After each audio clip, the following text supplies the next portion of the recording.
मज़ेदार सी मीट कढ़ाई लेके हम न्यू रेसिपी के साथ आपके सामने हाजिर हुए हैं जी। अस्सलाम वालेकुम माय यूट्यूब फैमिली, कैसे हैं आप सब। यहाँ पे मैंने ले लिया है जी हाफ़ kg मीट मैंने छोटे छोटे पीसेस में कट कर लिया है और मैंने इसको अच्छे से वॉश भी कर लिया है। सबसे पहले हम लेंगे जी एक कढ़ाई में हम डालेंगे जी ऑयल और साथ ही साथ इसमें हम कर लेंगे जी मीट ऐड। इसको हम अच्छी तरह से फ्राई करेंगे। तब तक आप कीजिएगा मेरी वीडियो को लाइक, शेयर, सब्सक्राइब, कमेंट आप सब ने ज़्यादा से ज़्यादा करने हैं। कमेंट से ही हमें पता चलता है कि आप हमारी वीडियो को कितना पसंद करते हैं। यहाँ जी आपने मीट में पानी नहीं ऐड करना, ऑयल में ही इसको हमने फ्राई करना है। और पानी इसने देखें कितना ज़्यादा छोड़ना स्टार्ट कर दिया है। मीट में पानी वैसे ही बहुत ज़्यादा होता है। 1 चम्मच इसमें नमक ऐड करेंगे और ये देखें जी कुक हमारा हो चुका है। और अब हम इसको एक प्लेट में अलग कर लेंगे। उसने ऑयल छोड़ दिया है, ये देखें जी प्लेट में मैंने निकाल लिया है और कढ़ाई मैंने फ्री कर ली है। और अब हम जी यही मीट उठा के प्रेशर में डाल देंगे ताकि इसको पानी में डाल के अच्छे से गल जाए प्रेशर में। और यहाँ जी प्याज हमने लिया है, टमाटर लिए हैं और अदरक लहसुन का पेस्ट लिया है और सब मिर्च मैंने छोटी छोटी कटिंग कर ली है। अब जी कढ़ाई में सबसे पहले हम डालेंगे प्याज और प्याज को हम 5 से 7 मिनट के लिए लो फ्लेम पे फ्राई करेंगे।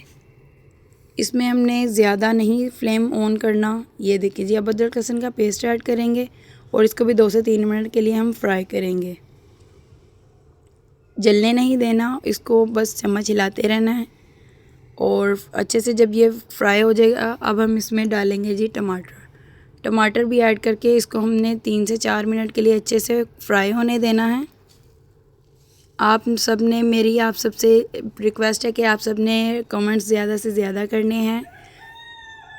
यहाँ जी ये भी मेरा फ्राई होने ही वाला है। टमाटर भी इसको काफ़ी ज़्यादा कुक करना पड़ता है टमाटर को, इसीलिए मैंने आपको बार बार बता रही हूँ। अब हम इसमें जी काली मिर्च ऐड करेंगे। नमक मैंने मीट में ही डाल लिया इसीलिए इसमें नहीं डाल रहे। और हम इसको अब जी थोड़ी देर के लिए कुक होने देंगे। ये देखिए जी मसाला भी हमारा रेडी हो चुका है और साथ ही साथ हमारा जो मीट है वो भी पक चुका है। ये जी हमने यखनी भी निकाल लिया है और मीट भी हमने इसमें ऐड कर लिया है। अब हम इसको 10 से 15 मिनट के लिए लो फ्लेम पे पानी डाल के पकाएंगे और थोड़ा सा हम इसमें डाल देंगे जी विनेगर और सोया सॉस।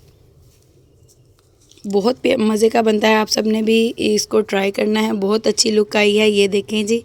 अब हम इसमें डाल देंगे जी सब्ज़ मिर्च जो छोटी छोटी हमने कटिंग की थी। आपको मेरी रेसिपीज़ कैसी लगती हैं आपने कमेंट करके लाजमी बताना है। और ये कढ़ाई बहुत ही मज़े की बनी है, आपने भी ट्राई करनी है और मुझे भी बताना है कैसी बनी है।